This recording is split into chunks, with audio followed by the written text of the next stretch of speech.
Salut à vous! Cette vidéo s'adresse essentiellement à mes élèves qui préparent leur épreuve écrite de spécialité qui aura lieu demain. Aujourd'hui, nous sommes le mercredi 11 mai 2022, au moment où j'enregistre la vidéo donc. Et mes élèves donc passent leur épreuve demain. Certains élèves ont déjà passé l'épreuve en métropole et dans les centres étrangers. Alors nous, on va corriger aujourd'hui l'épreuve de métropole.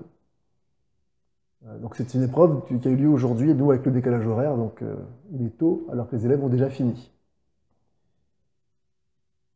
Alors, si vous n'avez pas fait évidemment le sujet, il faut évidemment le faire avant. Regarder une correction sans avoir fait l'exercice avant, ça n'a pas de sens. Il faut vous être confronté à la difficulté, il faut avoir essayé de le faire.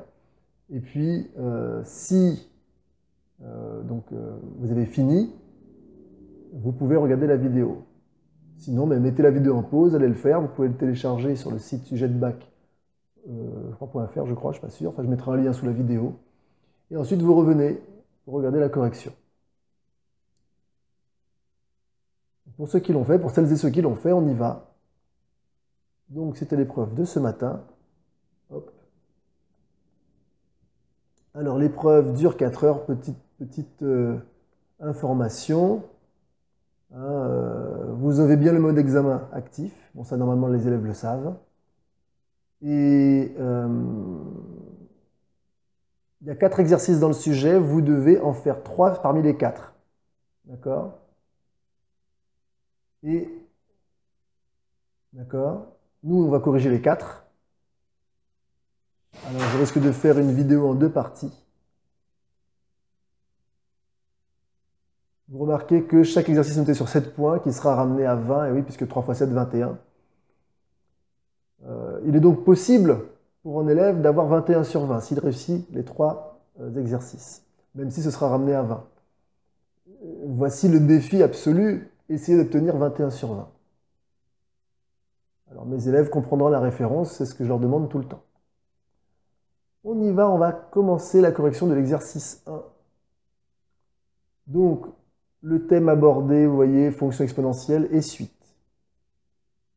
Dans le cadre d'un essai clinique, on envisage 2 protocoles de traitement d'une maladie. L'objectif de cet exercice est d'étudier pour ces 2 protocoles l'évolution de la quantité de médicaments présente dans le sang d'un patient en fonction du temps. D'accord? Alors, ce qui est important ici, on étudie l'évolution de la quantité de médicaments, boum, autre petite couleur, en fonction du temps. D'accord? Donc, ça veut dire en gros, antécédent le temps, image, l'évolution, enfin, la quantité de médicaments présents dans le sang. D'accord? On va même préciser ici, boum, c'est peut-être mieux. Voilà. On va s'intéresser aux unités d'ailleurs. Partie A. Alors d'abord, les parties A et B sont indépendantes. Donc on peut commencer aussi bien par la A que par la B. Moi, je vais commencer par la A. Étude du premier protocole. Le premier protocole consiste à faire absorber un médicament sous forme de comprimé au patient.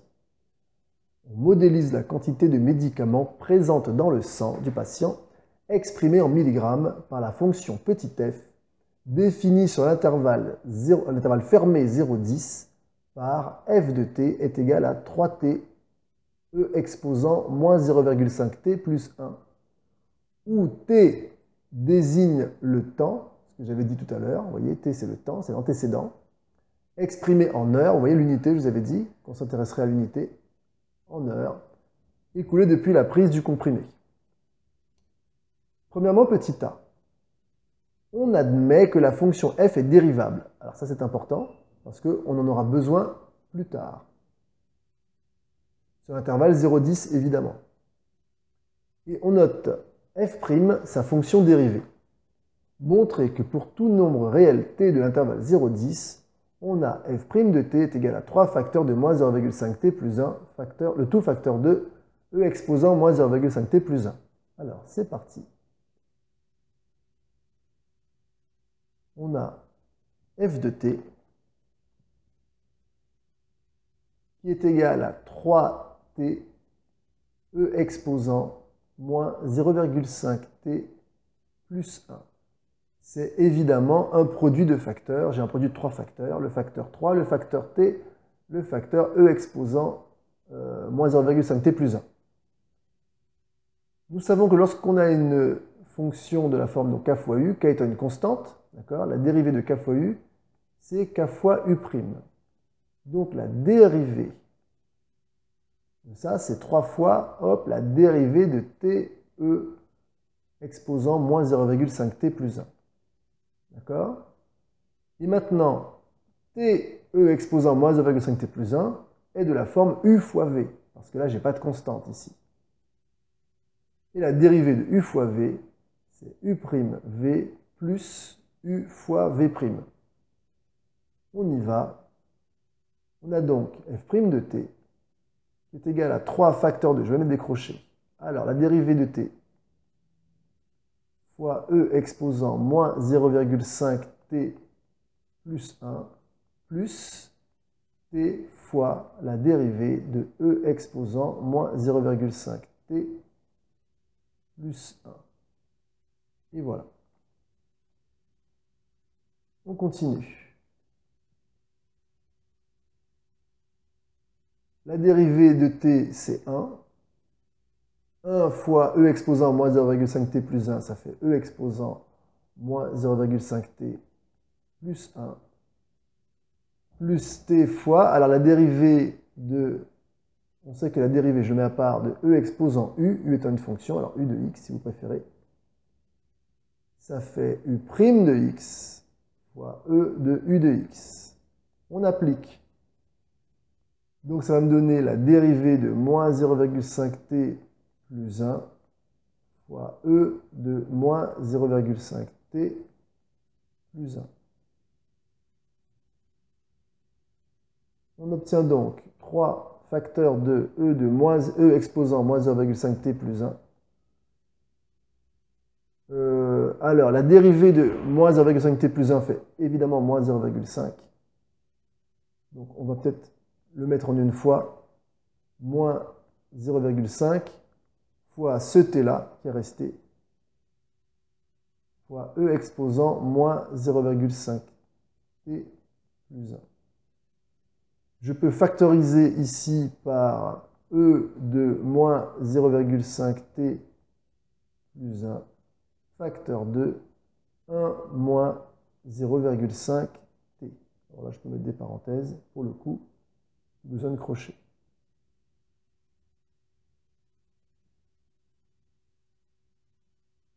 Et quand je remets tout ça dans le bon ordre, parce que ça y est, j'ai mes 3 facteurs ici, le 3, le moins 0,5t plus 1 et le e exposant moins 0,5t plus 1, je vais juste le remettre dans l'ordre. Ça me fait 3 fois, alors ici par commutativité, alors la soustraction n'est pas commutative, mais soustraire revient à ajouter l'opposé. Je l'explique ici, hein, si vous avez 1 moins 0,5t, ça fait 1 plus l'opposé de 0,5t. Et l'addition est commutative, pas la soustraction. Donc, ça me fait moins 0,5t plus 1. D'accord? Ces 3 étapes-là expliquent pourquoi est-ce qu'ici j'obtiens moins 0,5t plus 1, le tout facteur de e de moins 0,5t plus 1. D'accord? La multiplication aussi est commutative. Donc ce facteur et ce facteur, je peux les commuter. En tout cas, j'ai réussi à obtenir ce qu'il y avait dans l'énoncé. Et voilà. Alors, tant que vous n'êtes pas arrivé, évidemment, à l'expression de l'énoncé, vous continuez. Hein, ou c'est que vous avez fait fausse route, évidemment, si vous ne trouvez pas. Mais ici, ce n'était pas difficile. Il s'agissait juste de quelques petites factorisations sympathiques de niveau seconde. Alors, on déduire le tableau de variation de la fonction f sur l'intervalle 0,10. Alors, moi, ce que j'aime faire quand il y a des tableaux de variation à faire, c'est que je fais une première étape au brouillon. Alors, au brouillon, je fais un tableau de variation sur R. D'accord? Au brouillon. Alors, vous n'êtes pas obligé de faire ça. Moi, je le fais parce que ça me rassure, tout simplement. Ça me rassure. Alors, d'abord, sur votre copie, évidemment, vous cherchez les valeurs pour lesquelles la dérivée s'annule. Donc, vous posez 3 facteurs de moins 0,5t plus 1 fois e exposant moins 0,5t plus 1 égale 0. 2 secondes. Vous ne voyez pas ce que j'écris parce que je ne l'ai pas mis au bon endroit. Attendez, hop. Je le déplace, voilà. Et donc, c'est un produit de facteurs, je l'ai dit tout à l'heure, c'est un produit de 3 facteurs. Et j'ai un produit de facteurs qui est nul, eh bien vous avez appris en 3e seconde qu'un produit de facteurs est nul que si l'un des facteurs est nul. Donc 3 ne s'annule pas, e exposant moins 0,5t plus 1 ne s'annule pas non plus, c'est la leçon, hein, vous devez le savoir. Donc c'est seulement le facteur ici, le facteur moins 0,5t plus 1 qui peut être égal à 0. D'accord? Parce que 3 est différent de 0 et e exposant moins 0,5t plus 1 est aussi différent de 0, quelle que soit la valeur de t. Donc je vais résoudre l'équation moins 0,5t plus 1 égale 0, donc je retire 1 de chaque côté et je divise par moins 0,5 de chaque côté. Diviser par un nombre revient à multiplier par son inverse. Alors déjà, on simplifie, moins par moins, ça fait plus. Et donc, ça fait 1 fois l'inverse de 0,5, c'est 2. Donc, t égale 2. Alors, comment je fais pour savoir que l'inverse de 0,5, c'est 2? Un nombre multiplié par son inverse donne 1. Retenez ça. Et comme 2 fois 0,5 égale 1, donc 2 est l'inverse de 0,5 et réciproquement 0,5 est l'inverse de 2. Bien. Donc, t égale 2. Ici, qu'est-ce qui se passe? Eh bien, moins sur mon intervalle, moins l'infini plus l'infini, donc je dis bien au brouillon, je mets 2. Et comme 3 est strictement positif au passage, hein, et e de moins 0,5t plus 1 aussi est strictement positif, le signe de l'expression ne dépend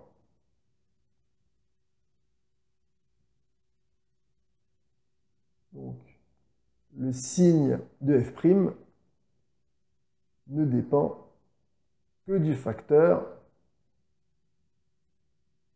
moins 0,5t plus 1.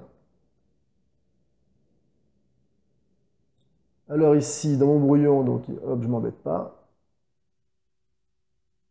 Comme ça dépend que de ça, je mets que celui-là.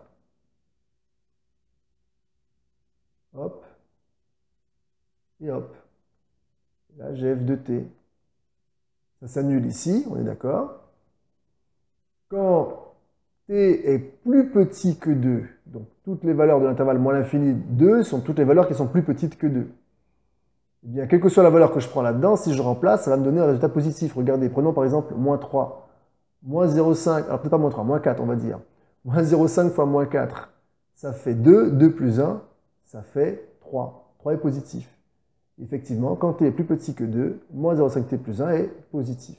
Alors l'astuce pour une expression du premier degré, c'est de regarder le signe. Quand le signe est négatif ici, le signe du coefficient devant t, quand il est négatif, on fait plus moins. Et quand le signe est positif, on fait moins plus, hein, tout simplement. Ou sinon, vous avez l'astuce de prendre une valeur de l'intervalle pour pouvoir trouver. Par exemple, si je prends t strictement plus grand que 2, je prends plus 4. Moins 0,5 fois 4, ça fait moins 2. Moins 2 plus 1, ça fait moins 1. Vous voyez? Et je trouve aussi une valeur négative. En tout cas, ça veut dire quoi? Ça veut dire que ma fonction va être croissante sur l'intervalle moins l'infini 2, puis décroissante sur l'intervalle 2 plus l'infini, avec un maximum ici en 2.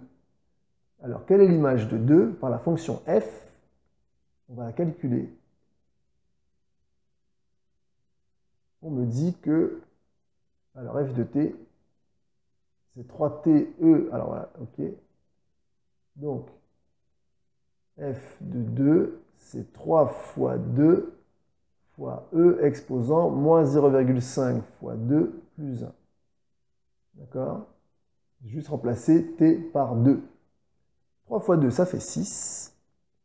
2 fois moins 0,5, ça fait moins 1. Moins 1 plus 1 fait évidemment 0. E exposant 0 va faire 1.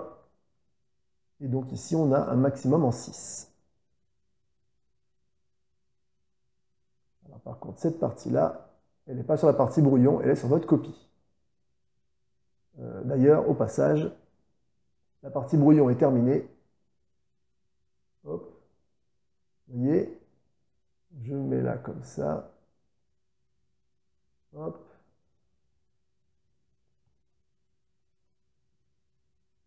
Et on va repasser sur la copie. Ça, c'était la partie brouillon. On repasse sur la copie. Et donc, sur la copie, ce que vous mettez, c'est que, hop, vous faites un beau tableau sur l'intervalle de l'exercice. Votre exercice est sur l'intervalle 0,10. 0, 10. 2 vient là. L'intervalle 0,2, ce sont toutes les valeurs plus petites que 2 et plus grandes que 0. On sait que la fonction sera croissante. Alors ici, f' de t. Hop. Je rappelle que la barre simple ne descend pas en dessous. D'accord. Contrairement à la double barre qui descend quand il y en a une. Donc je remets le signe, vous voyez, j'ai qu'à recopier ensuite, vous voyez. Hop, hop. Et là, f de t. Et donc, ma fonction, je la sais croissante ici, et je la sais décroissante là. Voilà. Avec mon maximum qui est 6. Donc, comme je disais, ça c'est sur la copie que ça apparaît. L'image de 0, d'ailleurs, au passage, on peut la calculer, parce qu'il faut la calculer aussi.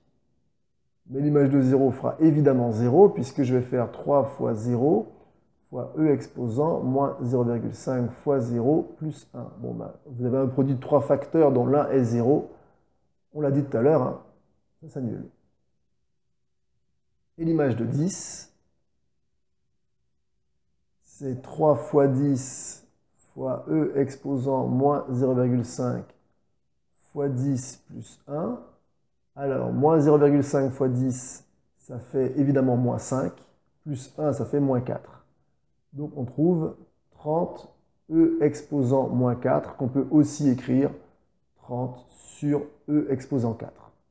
Bon, comme vous voulez. Moi, je vais écrire 30 fois e exposant moins 4 ici dans mon tableau. Hop. Alors, je crois qu'on demande des valeurs rapprochées, il me semble. 2 secondes, je vérifie. Ou pas. Non, on ne me demande pas de valeurs rapprochées pour l'instant. OK. Donc, on continue. Donc, on va se baser sur ce tableau de variation-là pour le reste de l'exercice.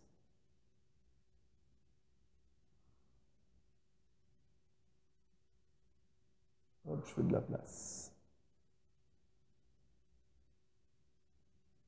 Pareil pour mon brouillon. Voilà. Alors, question suivante. On vous dit, selon cette modélisation, au bout de combien de temps la quantité de médicaments présente dans le sang du patient sera-t-elle maximale? Eh bien là, la réponse est déjà trouvée.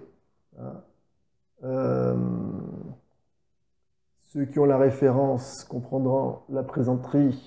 La question est vite répondue.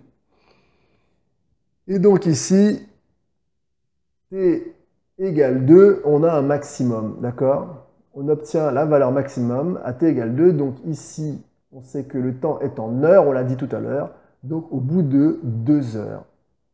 Et on a dit que la quantité... Ah oui, je ne l'ai pas souligné tout à l'heure. La quantité, c'est en milligrammes. Voilà. Donc, au passage, je mets la bonne couleur pour les images. J'avais dit antécédent, hop, image, voilà. Et donc, la réponse est simple.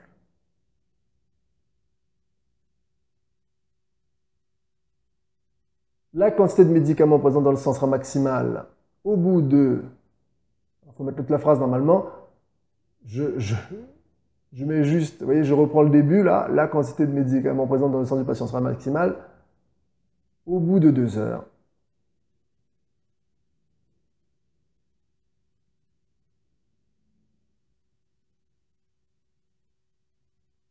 Et la quantité maximale sera de 6 mg.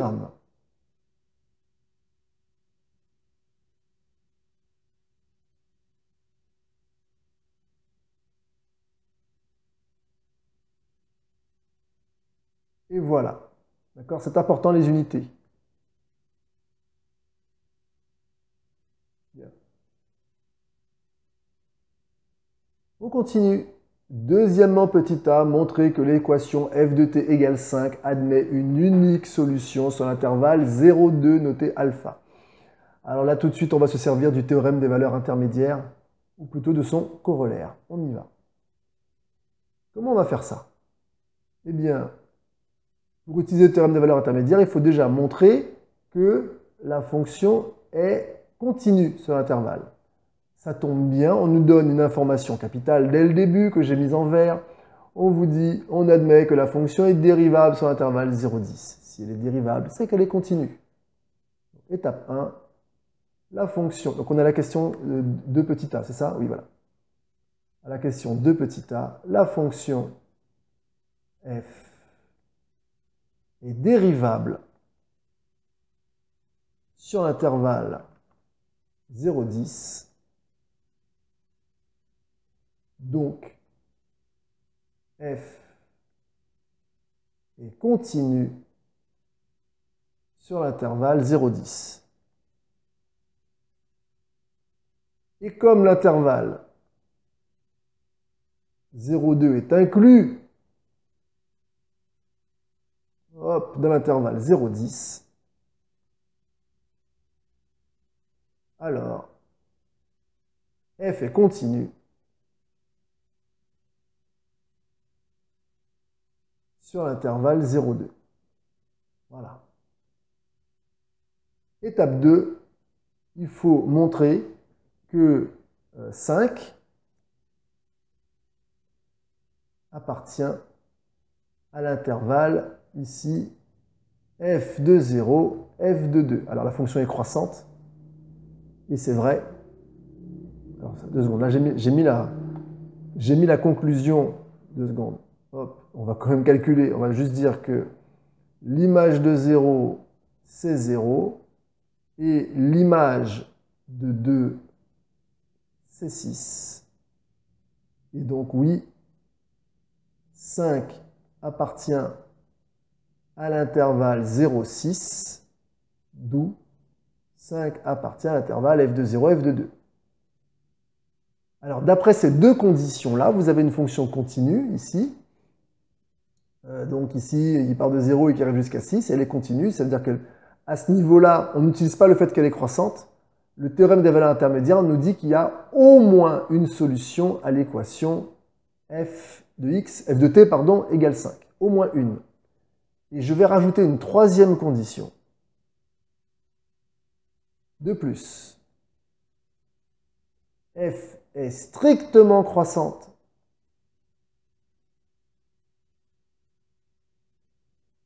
sur cet intervalle, sur l'intervalle 0,2, d'après le tableau de variation.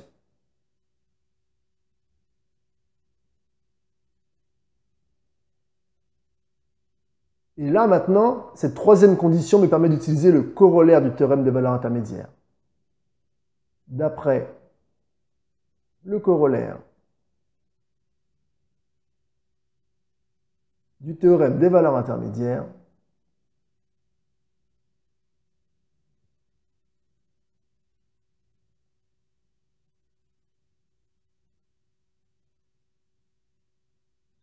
il existe une unique solution, alors elle s'appelle alpha, je crois,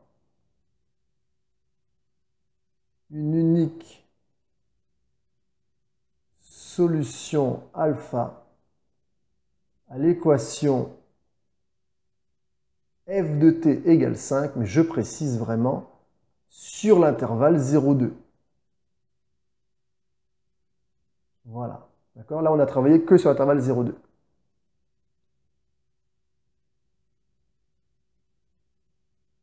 Hop là. Pour le théorème des valeurs intermédiaires, les deux premières conditions, pour son corollaire, il me faut impérativement la troisième condition.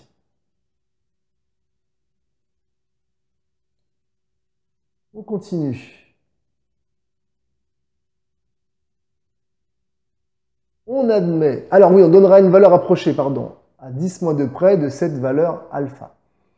Alors, pour trouver une valeur approchée, ici, moi, je vais utiliser une machine.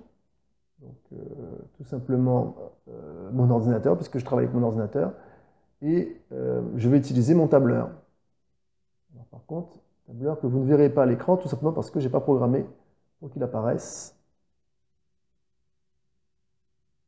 Hop.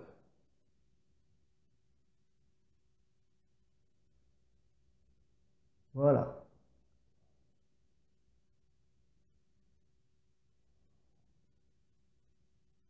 Alors, donc pour t égale 1, je suis déjà à 4,9. Et j'arrive à, alors, entre 1,02 et 1,03. Voilà, au tableur, ça va hyper vite.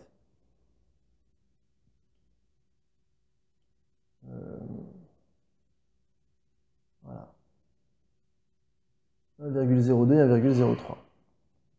On y va, on écrit. Donc, alpha est environ égal, allez, je vais prendre la valeur inférieure, 1,02. On continue. On admet que l'équation f de t égale 5 admet une unique solution sur l'intervalle de 10, ce qui est cohérent ici aussi. Notez bêta et qu'une valeur approchée de bêta à 10 moins 2 près est 3,46. D'accord. On considère que ce traitement est efficace lorsque la quantité de médicaments présente dans le sang du patient est supérieure ou égale à 5 mg. Déterminée à la minute près, donc ça veut dire qu'il va falloir faire une conversion, la durée d'efficacité du médicament dans le cas de ce protocole. La durée d'efficacité de ce médicament dans ce protocole. Alors, donc ici, en gros, combien de temps, je présume, 2 secondes, oui.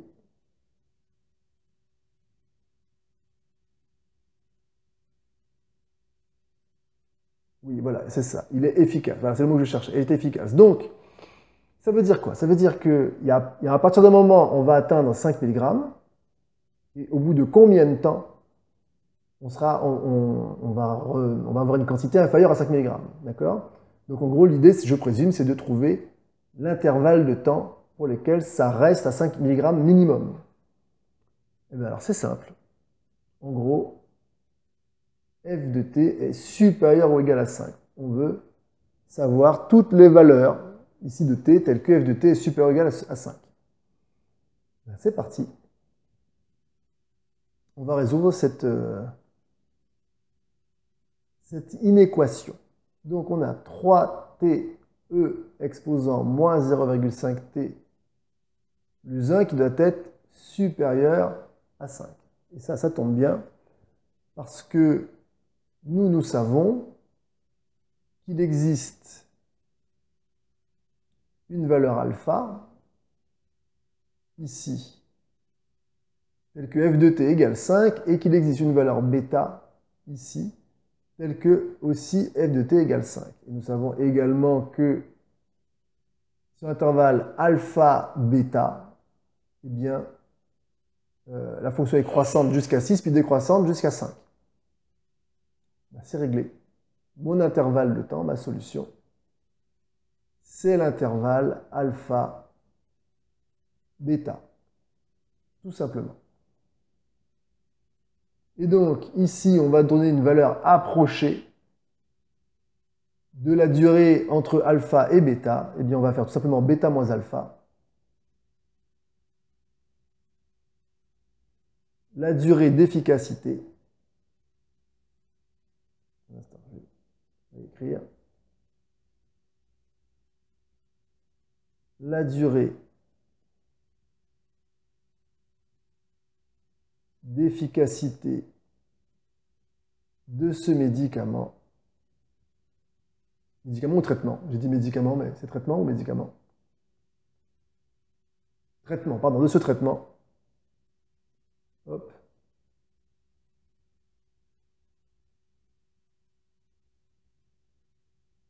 est d'environ, alors on va d'abord dire est bêta moins alpha, qui vaut environ, alors bêta on nous a dit 3,46 moins alpha on a trouvé 1,02, ce qui me donne, 6 il reste 4, 0,2, 4 il reste 4, et 1, 2, 3 il reste 2, 2,44 ici ce sont des heures, et on va convertir en minutes, hein, c'est juste de la proportionnalité. On sait que 1 heure, c'est 60 minutes. Donc 2,44 heures, ben, c'est tout simplement 2,44 fois 60. On va calculer ce que ça donne. Alors, c'est pas 4,24, j'écris 4 et je retiens 2. C'est pas 4,24 et 2,26, j'écris 6 et je retiens 2. 6 fois 2, 12 et 2, 14. Je rajoute le 0 et je décale de 2 chiffres. Ça fait 146 minutes. Alors là, on m'a dit à la minute près, donc j'arrondis à 146 minutes. Hein. Donc je dis environ 146 minutes. Voilà. Alors c'est parce que j'ai pris au passage la valeur basse, hein. J'ai pris la valeur 1,02. Si j'avais pris 1,03, ça faisait moins longtemps. On enchaîne. Ah, au fait, on va quand même retraduire finalement.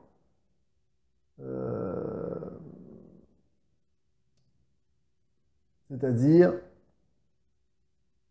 2 fois 60, pardon, il fait 120, plus 26. Donc 2h26 au passage. 2h26 minutes. Voilà. On enchaîne. Hop.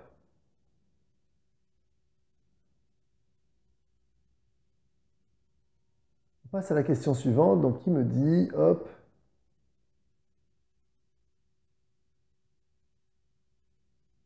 le deuxième protocole. Alors, étude du deuxième protocole. Le deuxième protocole consiste à injecter initialement au patient par piqûre intraveineuse une dose de 2 mg de médicament, puis à réinjecter toutes les heures une dose de 1,8 mg. On suppose que le médicament se diffuse instantanément dans le sang et qu'il est ensuite progressivement éliminé. On estime que lorsqu'une heure s'est écoulée après une injection, la quantité de médicaments dans le sang a diminué de 30%. Alors ça, on va le mettre un petit coup de stabilo ici. 30% par rapport à la quantité présente immédiatement après cette injection. Donc la quantité a diminué de 30%. Lorsqu'une heure s'est écoulée. On revient à la notion d'antécédent image. On modélise cette situation à l'aide de la suite de termes général UN, où pour tout entier naturel n, UN désigne la quantité de médicaments exprimée en milligrammes présente dans le sang du patient immédiatement après l'injection de la énième heure. On a donc U0 égale 2. D'accord, 2 mg parce que c'est ce qu'on nous dit au début, une dose de 2 mg de médicaments, d'accord, initialement.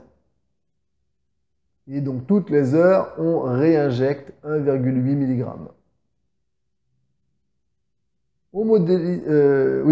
Premièrement, calculer selon cette modélisation la quantité U1 de médicaments en milligrammes présente dans le sang du patient après l'injection de la première heure. Eh bien, ici, ce qu'il faut comprendre, c'est que on a U0, on me dit, égale 2.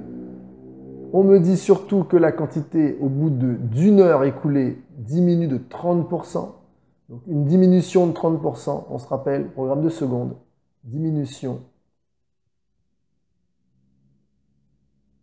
si vous avez une valeur initiale qui subit une diminution de t%, en gros, il faut d'abord calculer les t%, d'accord? Et on va retirer de la valeur initiale le résultat donc de ce calcul. Au passage, ça revient par factorisation à faire la valeur initiale facteur de 1 moins t sur 100.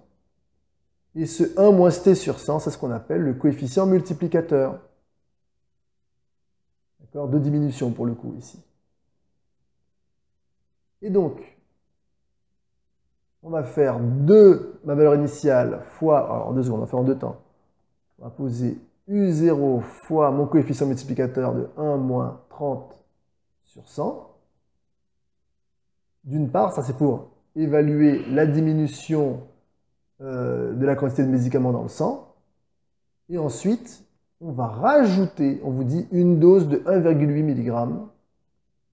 Donc on va faire ensuite ajout d'une dose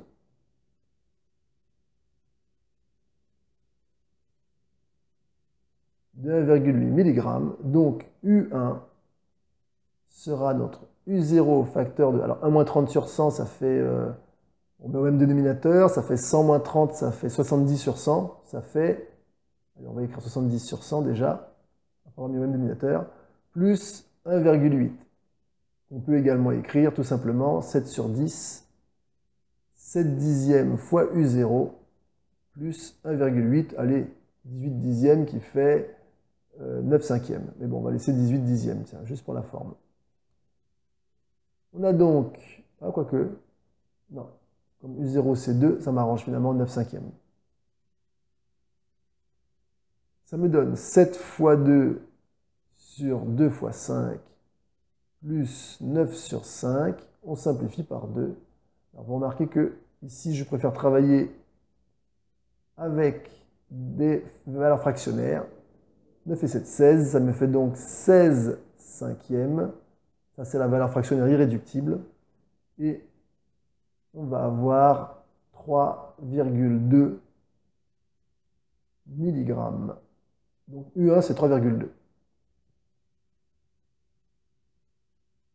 Justifier que pour tout entier naturel n, on a U indice n plus 1 qui est égal à 0,7 fois UN plus 1,8.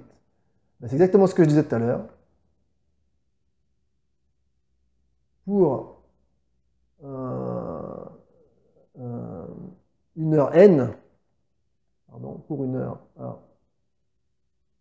écoulée,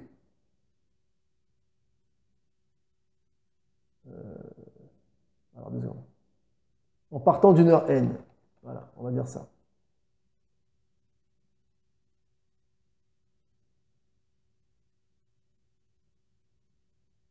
D'une heure n après une heure écoulée, donc on arrive à n plus 1. Après une heure écoulée,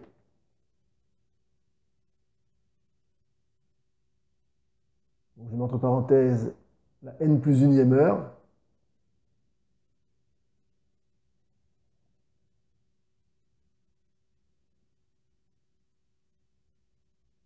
D'accord?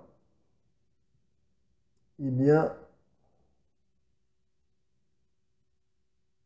on va d'abord exprimer la diminution. Donc on va avoir UN, la quantité de médicaments, fois 1 moins 30 sur 100. On l'a déjà dit, ça fait UN fois 7 dixièmes. On l'a déjà calculé. Et ensuite, on a l'ajout d'une dose de 1,8 mg. Donc,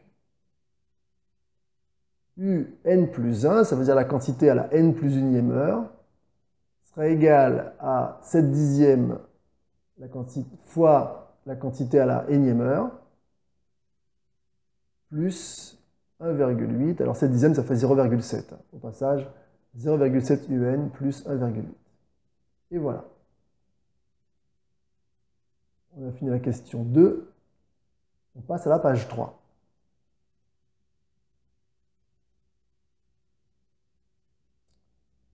Hop là.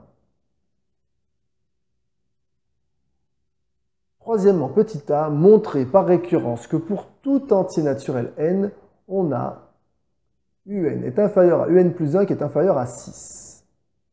Alors, c'est parti, la récurrence.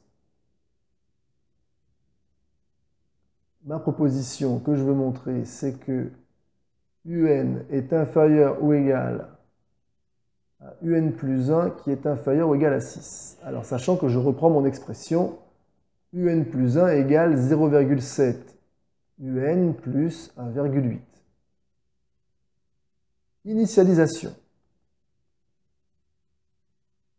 Alors, l'initialisation, ici, c'est quoi? Eh bien, comme on me demande de montrer que c'est vrai pour tout entier naturel n, je dois partir obligatoirement du premier entier naturel, c'est-à-dire 0. Si on m'avait dit de partir à partir d'un autre nombre, ben je partais du nombre qu'on me donnait.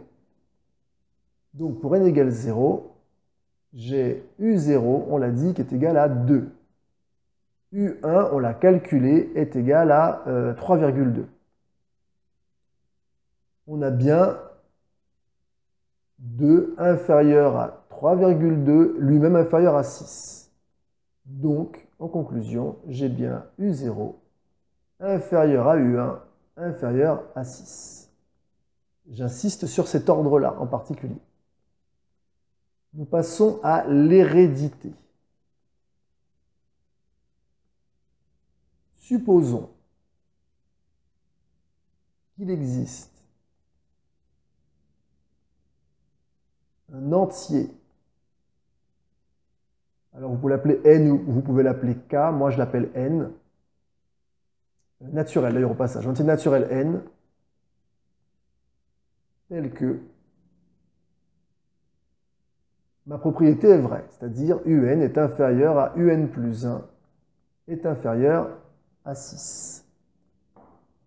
Nous, qu'est-ce qu'on veut montrer? Eh bien, on veut montrer que la propriété est vraie au rang suivant, c'est-à-dire que un plus 1 sera inférieur à un plus 2, qui sera inférieur aussi à 6. Alors, on y va. Au passage, si je veux trouver un plus 2, je ferai 0,7 un plus 1 plus 1,8. Au passage.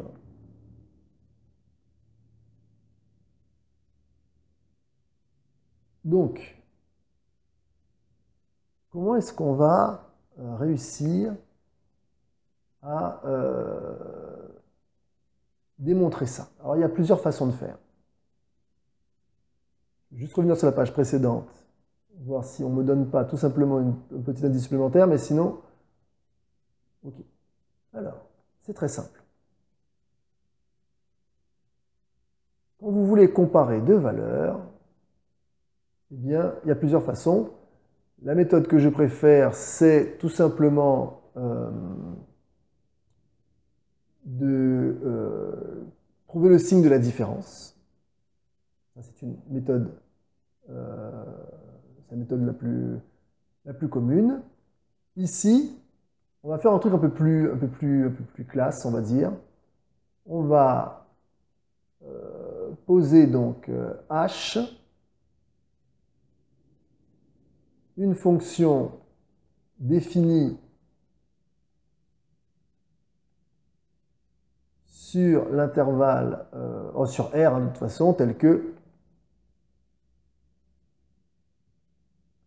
l'image de x par la fonction h, c'est 0,7x plus 1,8. Cette fonction h est une fonction affine. H est affine de coefficient directeur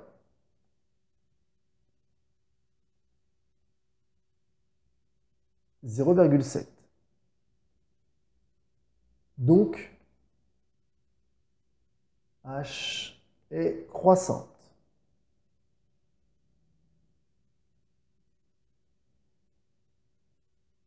À quoi ça va me servir? Eh bien, clairement, h de un est égal à 0,7 un plus 1,8, c'est-à-dire est égal à un plus 1. Et h de un plus 1 est égal à 0,7 un plus 1 plus 1,8, c'est-à-dire un plus 2. Et nous savons que si une fonction est croissante, rappel de cours, je le fais là. Si je sais qu'une fonction h est croissante, alors ça veut dire quoi? Ça veut dire que si j'ai deux antécédents a et b dans un ordre, j'ai les images dans le même ordre. Donc ici, si je suppose que un est inférieur à un plus 1 est inférieur à 6, alors forcément, j'aurai h de un inférieur à h de un plus 1 inférieur à h de 6. D'accord? Alors vous n'étiez pas obligé de faire comme ça du tout, juste que je trouve cette méthode un peu plus élégante, c'est tout. Hein. Vous auriez pu faire autrement. Mais je trouve ça très élégant.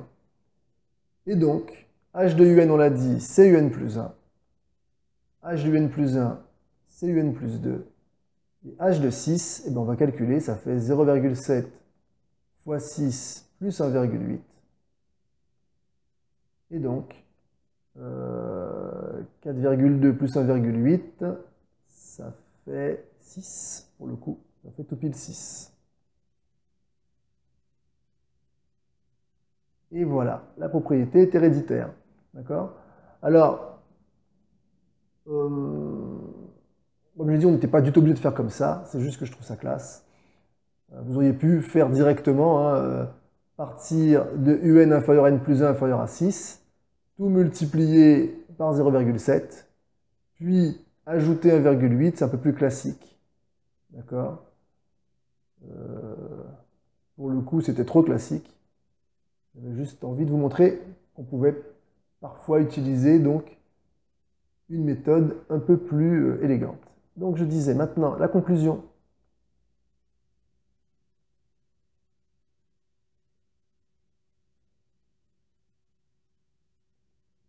La proposition, pardon, est héréditaire.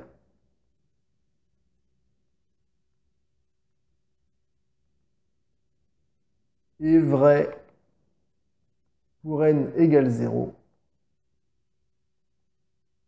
Donc, elle est vraie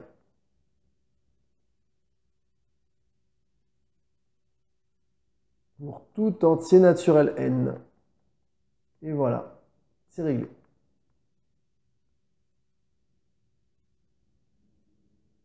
Et ça, cette propriété, eh bien, hop,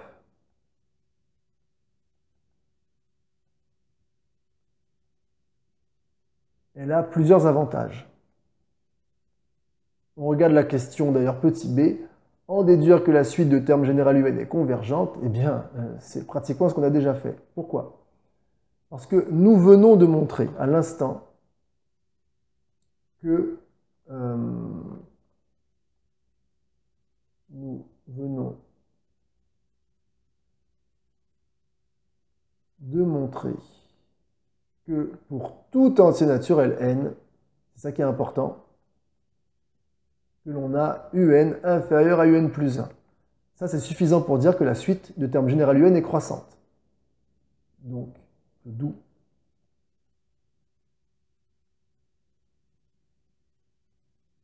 la suite de termes général un est croissante. Et ensuite, nous venons aussi de montrer que pour tout entier naturel n,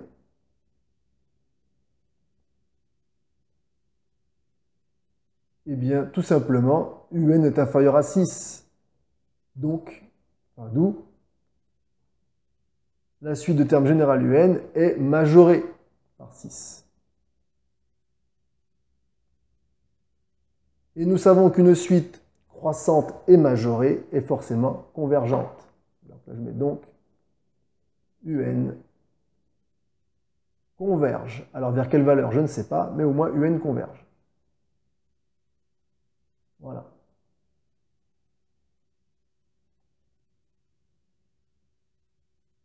On note petit l sa limite.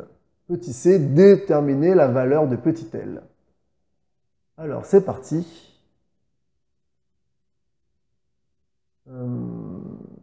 Donc, on sait que un plus 1 est égal à 0,7 un plus 1,8. En fait, L, c'est la valeur telle que, au bout d'un moment, on a un plus 1 égale un. D'accord? L est égale L, donc.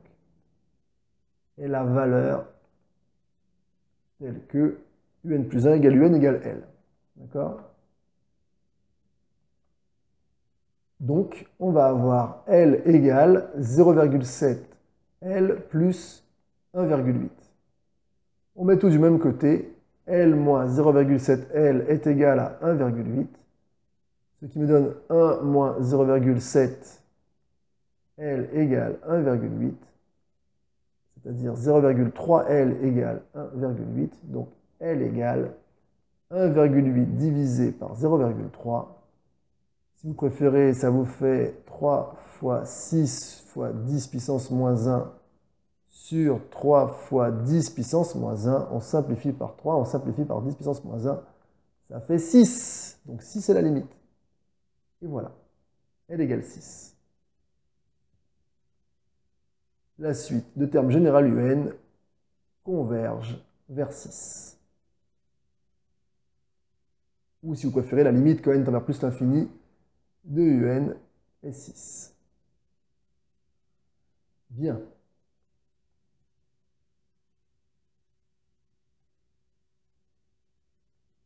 On considère la suite de termes général Vn définie pour tout entier naturel n par Vn égale 6 moins un.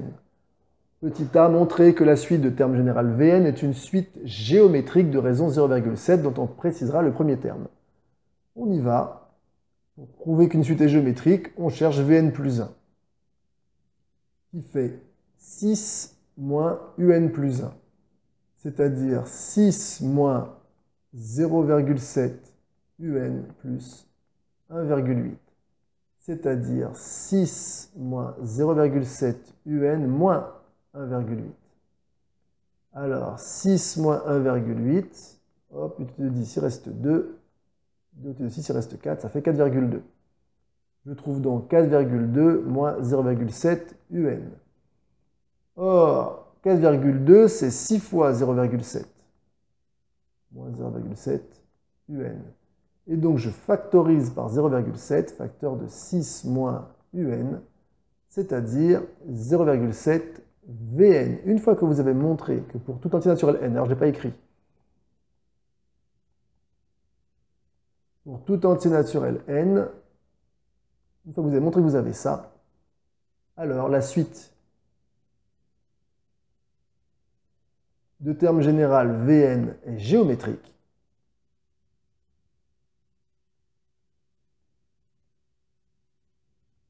De premier terme, alors on va calculer le premier terme, c'est V0, qui est égal à 6 moins U0. U0, c'est 2, je crois. Je vais vérifier la page d'avant. Oui, U0, c'est 2. Ça me fait 6 moins 2 qui fait 4. Et de raison, on l'a déjà dit, 0,7. C'est toujours important de préciser le premier terme et la raison.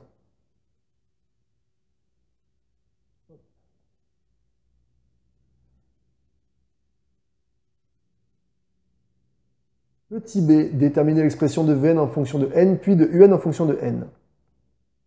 Alors, on vient de dire que la suite Vn est géométrique. Nous venons de montrer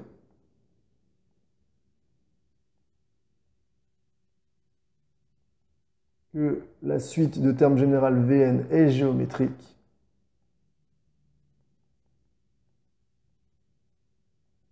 Deux premiers termes, alors voyez, je le remets. Deux premiers termes, V0 égale 4 et de raison 0,7. Donc, nous savons que Vn, alors la formule, c'est V0 fois Q puissance n, c'est-à-dire 4 fois 0,7 puissance n, pour tout entier naturel n.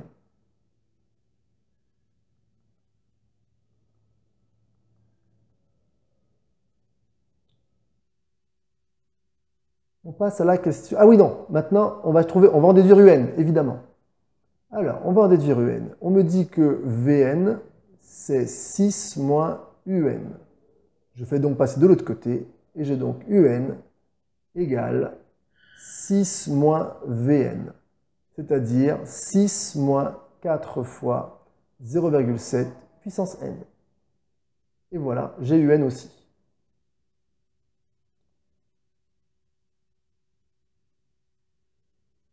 Petit c, avec ce protocole, on arrête les injections lorsque la quantité de médicaments présente dans le sang du patient est supérieure ou égale à 5,5 mg.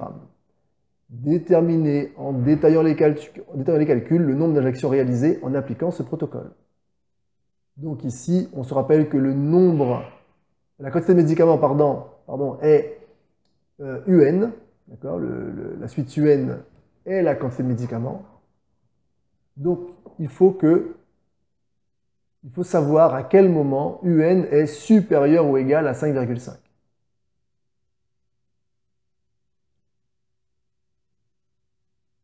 UN supérieur ou égal à 5,5. Donc on utilise UN en fonction de n, donc 6 moins 4 fois 0,7 puissance n doit être supérieur à 5,5, c'est-à-dire moins 4 fois 0,7 puissance n doit être supérieur à 5,5 moins 6, qui me donne moins 0,5.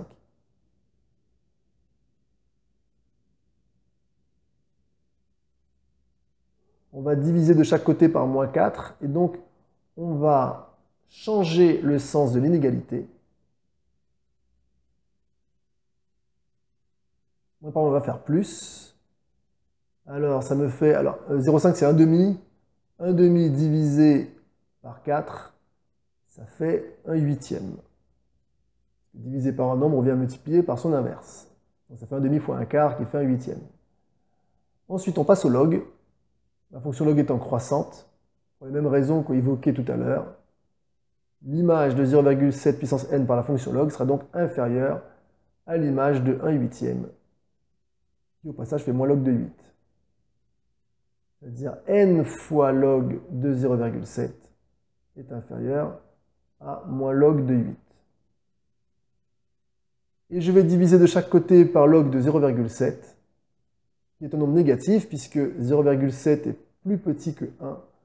Donc log de 0,7 est plus petit que log de 1, qui fait 0.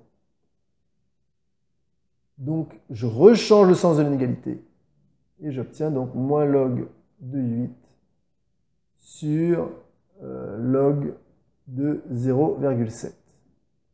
Pareil, je vais reprendre mon tableur ici, qui va me permettre de calculer ça. Donc, je reviens, et ma machine m'a donné comme résultat 5,83. Alors on veut arrondir à combien?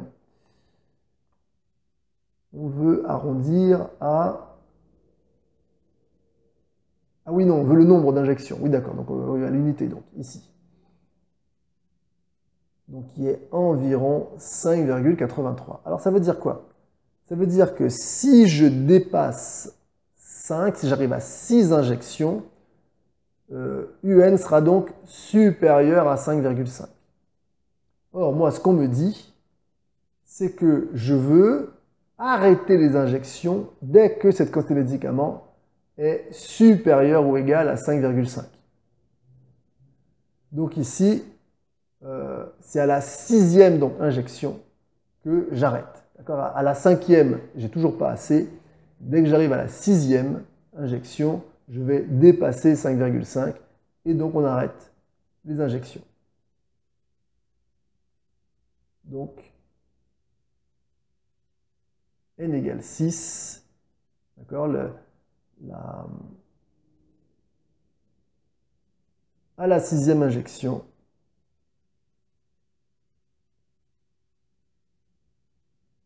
donc le protocole s'arrête, c'est ça qu'il a dit? 2 secondes, je relis. Oui, on arrête les injections. On arrête, tout simplement. On arrête. Et voilà. Voilà, c'était la dernière question de ce sujet. enfin de cet exercice plutôt. On va faire l'exercice 2 dans une autre vidéo. Pensez à vous abonner. Si vous pensez que cette vidéo peut aider quelqu'un que vous connaissez, transférez-lui, hein, partagez au maximum cette vidéo, et puis, enfin cette série de vidéos plutôt. Et puis, je vous dis à bientôt. Bye bye.